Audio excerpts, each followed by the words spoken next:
Winter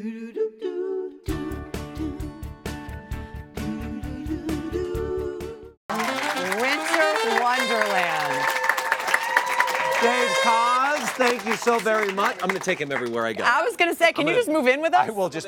I'm going to pull up and fill my car up with gas, and he's going to be playing. You can to your life. Literally. Follows you around and plays. Her new Hallmark Channel Original Movie is called A Perfect Christmas. Is premiering this Saturday, the 16th. Susie Abromeit is here with us, but we're going to find out. This is not such a perfect Christmas, or at least for your character. It starts off that way. My character Cynthia, she just started a event planning business, and her husband is a top lawyer.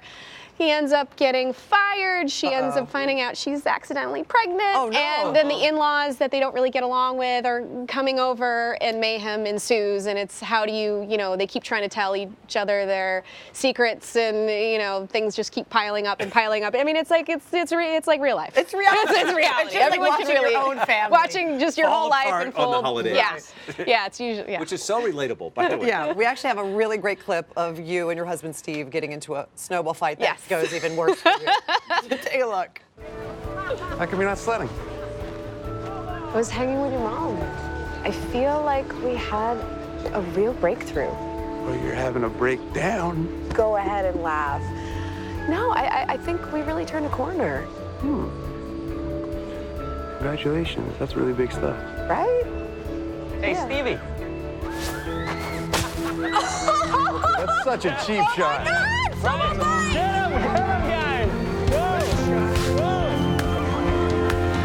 Sweetie, it's on. I didn't say start. I didn't. No good snow back here. Snowball. It's all ice. I got nothing. No, sweetie, baby, honey. No, you wouldn't. Oh, would you? Yeah, but you're nicer than me, so. Oh, you sure about that? Not anymore!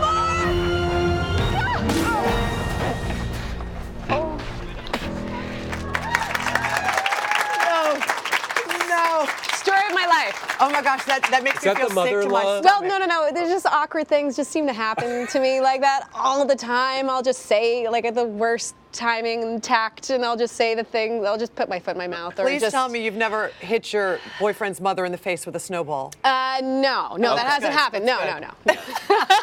Yeah, exactly. Yeah, but I do lots of other wrong things. So. Well, something that you did incredibly right, in my opinion. Last year, you celebrated your holiday with your boyfriend in the most amazing way. I did, yeah. What'd you do? We went to Machu Picchu, and cool. it was so magical. It's like the, one of the wonders of the world. Oh Where, my goodness. I've always wanted to go to Machu Picchu, and it was one of the most incredible experience. So spiritual, and I mean, you just sort of see this. The tremendous beauty and what they created and what was still there, the ruins of everything. They drop you off in a helicopter? I know. So that was interesting. So that was fun. So we had That's a little scary. I'm just gonna say it. So it's basically thousands and thousands of feet down, and everyone's just walking on the ledge like da da da da da. And I'm just like, what's wrong with you people? You guys could all die. know. And so it was really hilarious because he felt like he had to document it because there was like 80-year-old grandmas passing me. He's like, okay, listen. He's like, if the 80-year-old grandma like passes you, we're gonna have a problem. And so I'm like trying to crawl. I'm like, I can do this. I can do this. I'm terrified. But it's scary. If you get inside your head and you're afraid of heights, I'm afraid of heights. Me too. Terrified. It's so scary. Terrified. You have to keep looking up. Well, I know, but when they say that, keep looking up, and then you look down and don't. Yeah, or look at the horizon. Well, because it was like this much and you fall to your death. So, but that travel, I don't know if it's inspired you to, or whether you like to travel, but you're going to Germany now. Yes. This is for something completely different. Yes. You're scouting locations for a movie. Yeah, for a short I did that was inspired by my dad's experience in the Holocaust. He was a child and he experienced some serious, tremendous things as a child. Did you know about this, or was this something that your family was aware of? When I was interviewing him for Duke University, there was this class called My Life Hyphenated, and it's feeling like you're in two different worlds. Like he was German and American, so I was like, well, how does that feel to not really fit in? And so as I'm interviewing him, things start to unfold that, oh my God, you were, because he talked about starving in the war, but you know, being in a Holocaust camp, that was really intense, and he, you know, broke down crying, and it was, yeah. You weren't aware of that? Or No, none of it? no, not, So it all nobody came- knew. No, not my mom or anyone. And it's so. about he and your grandfather's experience, or just your dad's? No, I think that the clip that we'll talk about, I mean, he talks about in depth kind of what happened to him and his, you know, he was held at gunpoint, or him and his family, and they were. I mean, that must have been let's hard take a for look. you Yeah. to even Yeah. ask your father these Oh, questions. I was a bawling wreck. I mean, yeah. I want to see the interview Yeah. of it. Let's We'll take a talk look on at the other this. side. Let's take a look at this. You know, a couple of guys with guns show up, and you know, that's kind of what I remember. Yeah. And you know, a couple of weeks later, they come back, and then my father's gone. You know, so.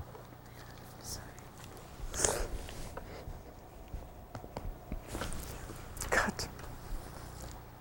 We were at that point. Again, fleeing from the Russians. We had started on a horse-drawn wagon. Well, the Russians caught up with us. Well, they of course took the horses and you know, ditched the wagon and put us in cattle cars and sent us back to Poland. You know, basically 3/4 of the way from where we had come. Made us work on a collective farm, my mother and my aunt and I. And you know, the conditions weren't that healthy. And you know, the Russians. Occupation troops, they get drunk a lot, and occasionally shoot up people, and you know, They people do that? died. Yeah, yeah. Did you see that You know, happen? life. Yeah.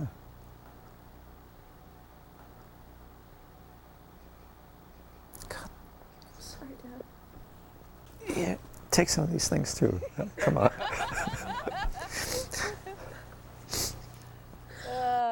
You know, Oh, the Things are getting real at home and family. in all his pain, he still found a moment to have some humor. Yeah, just well, stood that's what the Abromites do. We try to create some levity. But And did he just sort of keep that from you to shelter you from that all your years? I mean, I imagine with any trauma that's that extreme, you don't want to burden anyone with your pain and loss, and you know, how can anyone relate?